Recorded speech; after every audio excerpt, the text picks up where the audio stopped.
My name is Janet Rardin Show, and I live in South Providence. First of all, I'd like to just take a minute. There's a lot of passion in this room, clearly. I want to say thank you to Gina, who's my neighbor in Washington Park, for putting a human face on this issue and what it means for our families. My family goes back to 1840 in South Providence. I live in the house my grandfather bought in 1920. I am very much a part of the community. I am deeply disturbed that, as informed as I am, I knew nothing about this until tonight, until hearing this actually, seeing it on a Facebook post, and coming to try to learn more. So I feel very uneducated in terms of the science of this currently. So what I'd like to share is my personal history of what it's like to live in the South Side with the Port of Providence and Fields Point, and the fear and the shadow and the danger that we all grew up with. From the time I was this big, I could smell the methane burning off at a variety of the gas tanks, because they used to have a little flame at the top and they burn off the excess gas. You could smell it through the entire neighborhood. Currently, on a windy, rainy day, I still smell it. I've called National Grid more times than I can count to say, I don't know if it's a leak or if it's coming from the Field Point facilities, on many occasions. So we live with that every day. That goes without saying all of the toxic chemicals that we're not even aware we're inhaling. So I think about that, and I think about the dangers of that. I think about the fact that I grew up with my dad telling us that if any one of those tanks went, it would take out everything in a 5-mile radius. I remember when Motiva caught on fire, and we had that issue probably about, 7, 8 years ago, I think it was. I had bags packed. I had my dog's things near the car. I had the car in front of my house, and I watched television all night to make sure that that fire came under control, because otherwise I needed to get my family out. That's what we live with all the time. I work on Allens Avenue at a rehab facility, so we were part of that whole gas leak. Fortunately, I was not working, so I missed the brunt of it, but I smelled gas for 2 weeks before that and kept reporting it. And we were told over and over again, oh, it's no problem, it's no problem. Clearly, it was a problem. So I guess when I think about what you're presenting tonight, I appreciate the science in that and the fact that there's an attempt to try to clean. And I think that is necessary at the Port of Providence.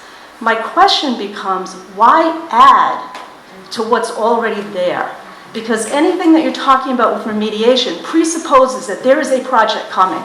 And I know we don't want to talk about LNG. I understand that. I understand the purpose of the meeting, and I respect that. But it does presuppose that. So I guess my question is, why aren't we just cleaning it up, period? And why are we adding more danger to an area that we've lived with in danger for so very long? The second piece of that is, I understand from Bill that notices went out to people within a half-mile radius of the the project site. I get that. However, that's an industrial site. That means it didn't reach any of us. So those of us who maybe are normally very involved had no clue what was going on. That's a problem, and I think that's something that can be corrected through National Grid and certainly through DEM to get in touch with those of us here. There are a million community activists in the South Side of Providence and Washington Park, and all of us would be glad to share that information with our communities and make sure that information is getting out there. So I agree with whoever said earlier that we need to have another meeting. We need to make that meeting more accessible. We need to make it more friendly to folks of color, for people who have concerns about coming this far, or maybe not being able to get here transportation-wise.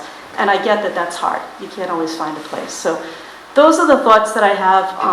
I do want to say thank you. I recognize on a very human level how hard it is to sit and hear all of this with all the passion that we're bringing, and I really encourage you, please don't take it personally. We understand what your role is, but I think it's important that the level of passion gets heard as well. Thank you.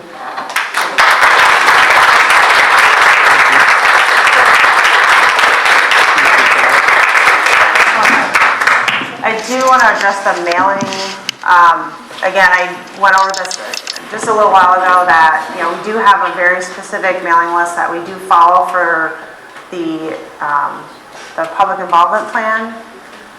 So that's who the mailing went out to. Again, it was also published on the Rhode Island DEM website of the meeting date and time. I understand that, I really do, and I get that it's a policy. My suggestion is it's not enough. That's all. And that in order to do this well, or to any project to be done well, you got to reach the community. I'll give you an example.